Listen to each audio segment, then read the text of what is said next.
guess I sweeten my coffee with honey. It's Saturday, everybody, and I'm gonna work on the boat. A couple things have been going on. It's been raining like crazy, and it's monsoon season again. At this point, I've had the Wolf for close to a year. No, over a year now. And I'm pretty proud of what's happened with it and where she sits now. She's still in, pretty rough shape. But transom's fixed. She's got water in her. This rain has been unbelievable. Torrential downpours, like bad. And as you can see, my lens is fogging up because it's like 100% humidity here. Yeah, this is gonna be fun. All right. The other thing is, my shop is a friggin' disaster. Like, bad. Like, real bad. I don't know. I haven't been real organized lately. I've been kind of all over the place. So, what was I going to show you? I bought... Now I don't even know where it is. See, this is how bad it is. 60 grit, right? 60 grit sanding discs for the RO. Because I wanted to sand down the transom, so... I'm going to do that. And maybe get the water out of the boat. But it's not really going to matter because it's just going to get wet again. But I think it's important that I drain it every once in a while.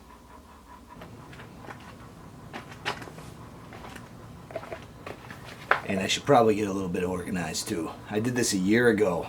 And then if you look back in one of my videos a year ago, you'll see that I had to do this exact same thing about a year ago. And so... it's kind of cyclical with me. I work, throw tools everywhere, and then don't organize, and then whatever. But, yeah.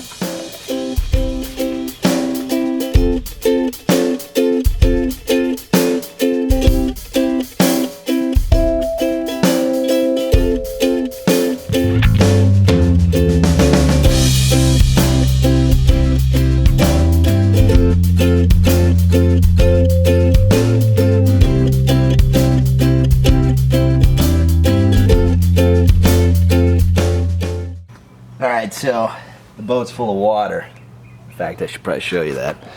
You can see it's not super full, but it's full enough where it's standing water, and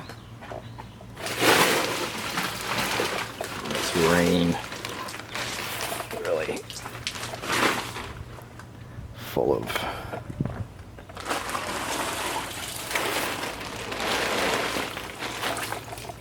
take this out.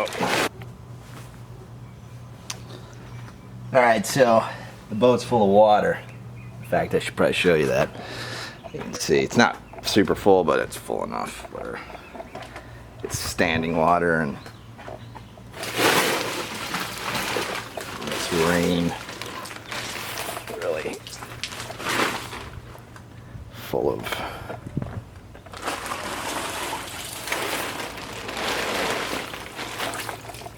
take this out. And I want it out, so the way the boat sits with the awning and stuff, it stays somewhat dry, but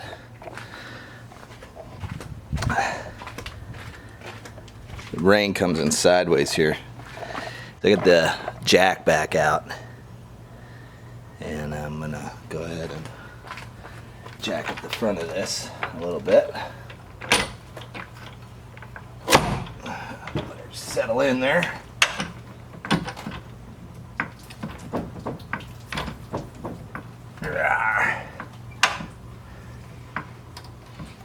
That's probably not the safest thing in the world, but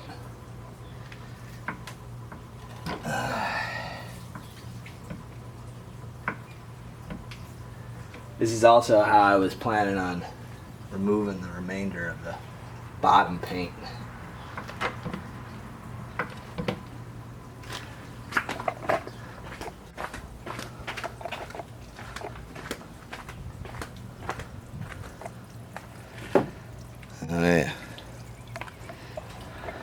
some algae and stuff growing in there, and mosquito larvae, which is always fun. And then also I'd like to check that bulkhead that I built, make sure she's watertight, because that's been sitting underwater now for quite a bit of time, and that'll be a good way to find out if that my glass job did what it was supposed to.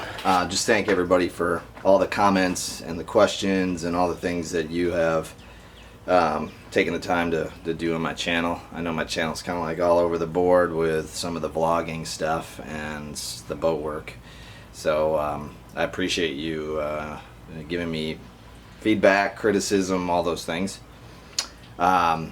I'm going to continue doing a little bit of both, I think. I'm trying to kind of figure out my way around YouTube and try to, you know, make good content and, you know, not just garbage content to upload just to get views and all that crap. I would rather just show you guys like the real thing and then let you decide. But anyhow, so if I don't die doing this. Also, you know, I gotta say, my 3M respirator that I bought like, I don't know, 6 months ago, it broke. Like it broke bad, like this strap thing.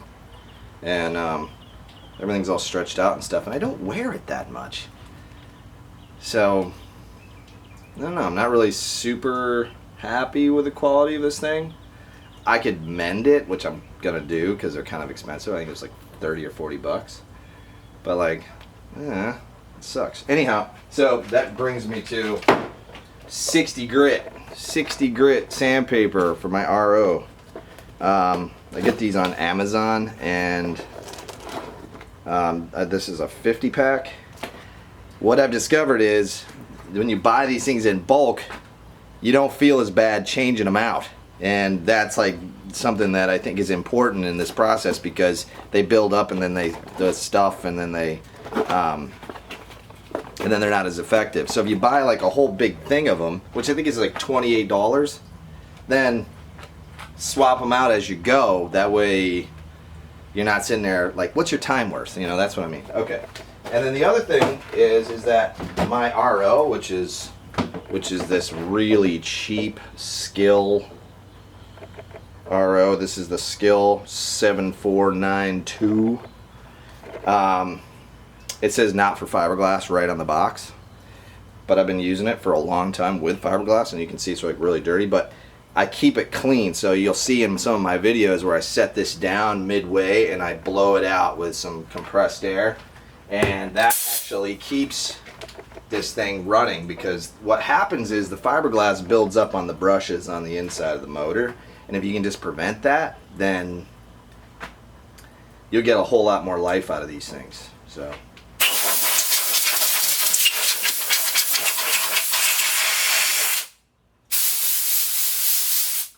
yeah. So, you know, if you're not a pro like Andy over at Boatworks today, I mean, I'm sure he's got like some really nice stuff. If you're just doing this as a hobby, you can get away with one of those, as long as you keep it clean. You know, just blow it out when you're done using it, or even in mid-use. If it looks like it's like covered in stuff, blow it clean. You know, that'll really. That was like 35 bucks, I think. Super cheap at Lowe's. So yeah, got to figure out my respirator situation, and then I'm gonna go do some sanding. Try the 60 grit paper on the transom. Because you saw, like, I wrapped the transom. That, you know, if you look back in some of my other videos, you'll see that I had to essentially take all the gel coat off the transom, preserve the skins, the fiberglass skins, and then pour Sea-Cast down into there. And then I rewrapped, because there was over 100 holes in the back of that boat, in that transom. I had to rewrap the whole thing with, I did actually 3 layers. I did a layer of 1.5 ounce chop strand mat, one piece, and then and then another layer of biaxial, which is like the 1708, I think, and then another layer of chop strand matting, and that seemed to really shore it up well. The thing is Now I've got the chop strand, it's rough, and I want it to be smooth, so when I gel coat it, it looks smooth like the rest of the boat. I was using 80 grit, and I was not getting very far with it, so I'm thinking 60 grit should knock it down enough to where I can raise the grain on it and get it nice and smooth. I don't want it to be perfect. This is not a perfect boat. This is a work boat, but I don't want it to look, you know, too weird back there. I'd like some resale value out of it, I guess. And so that's my goal with the 60 grit sanding discs. Does that make sense? All right. Well, I just duct tape the living crap out of this thing, or what? I think that's probably what I'll do, is just use some of this athletic tape.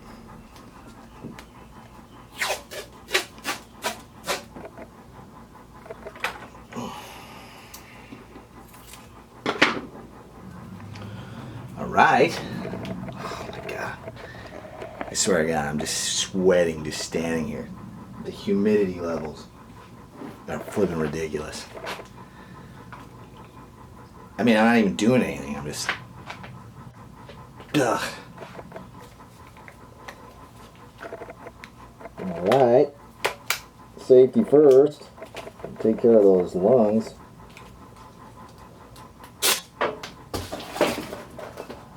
$60 grit. Yes.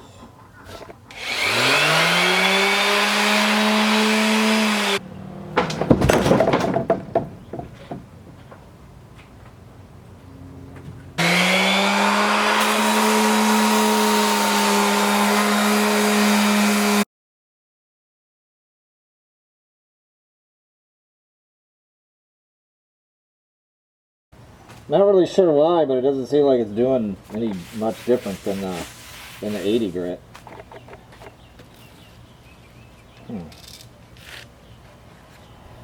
Well, I don't know. Maybe you guys can write in and let me know what you think. Because it seems like I'll be here sanding this for 4 or 5 hours if I stick with this type of situation. I don't know. Help?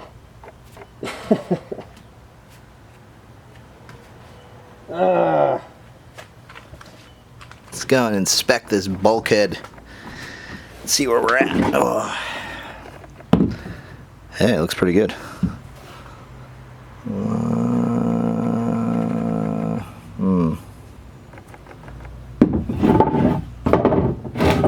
don't know if there's osmosis going on there or moisture inside of there. Ooh, wait. I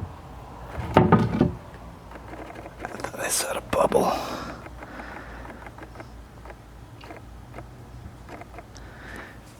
Maybe I'm wrong. I don't know.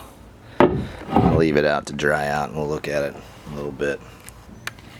So as of right now, I'm just going to go ahead and get out of the heat and do a little more research on sanding the transom. We'll see how it goes. So it's just way too humid and hot out here. It's not even 11 o'clock. Thanks for watching. A subscribe actually does me a lot of good, so if you can be subscribed to my channel, that'd be awesome. I just hit 1,000 subscribers, by the way, which is so cool, and I really do appreciate all the support. So thanks, guys.